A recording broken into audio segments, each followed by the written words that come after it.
So forget about the Wolfman for a minute, because it seems like etymology is just as prone to popping up in places unexplainably as a Wolfman cryptid or something. Did you know that the word dirty in English is great for borrowing, because it's a language that you can complete when you find a word for something that's missing from it. But so dirty and dirt comes from the word dutty. Dutty, D-U-T-T-Y, I think, means earth. It means the ground. No, not earth. It means the ground. Because you know there's a difference between the earth and the ground. But and also ground could mean something like grinding up corn to make cornmeal. So like, when I hear this word dutty, I never knew that before, but it's like I wouldn't have been able to understand it having not known it. But then when I heard that it's an African word, I was like, it's like Miss Lou was talking about how that it's a poem, but she said that it's raining, but the ground is hard, like, right? It's like duddy. Like, language is a trip.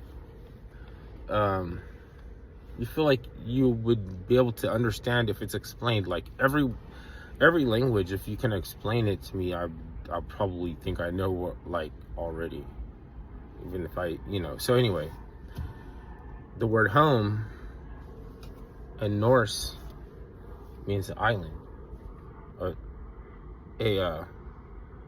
Not just an island, like a tiny island, like a tiny island. Like it has to do with isolation. Well, I mean, once you replicate a family like the one you came from, you isolate them. That's typical. You can't isolate yourself, or you would never replicate. But then once you replicate what you're here to replicate, isolate. And I'm thinking, like, that makes sense. Like, it's an island. It's just like, it sounds like the word itself, home. But it didn't resonate to me as home because I don't live on an island. But it sounds like a little hump, like a little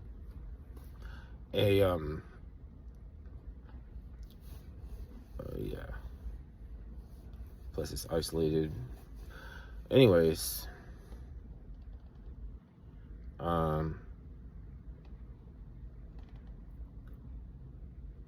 usually I sweat etymology, because that's when I can get really tripped up.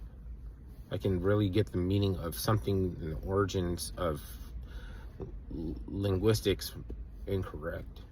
You can't trust it, even though every now and then when it can be used, it's right and exact.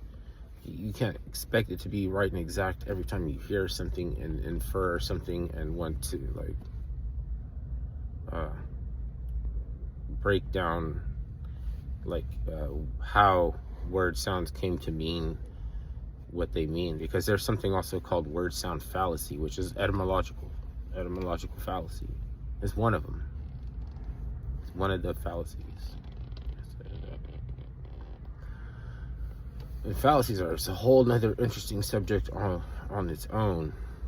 Like, you have so much power once you realize all of the fallacies that people use, and you'd be like, oh, is that no true Scotsman fallacy? And they'd be like, what? Yeah, got him. Usually when you ask people if it's a certain fallacy, they're always going to defend that it's not using the fallacy anymore. Is David Wilcox running with a fallacy?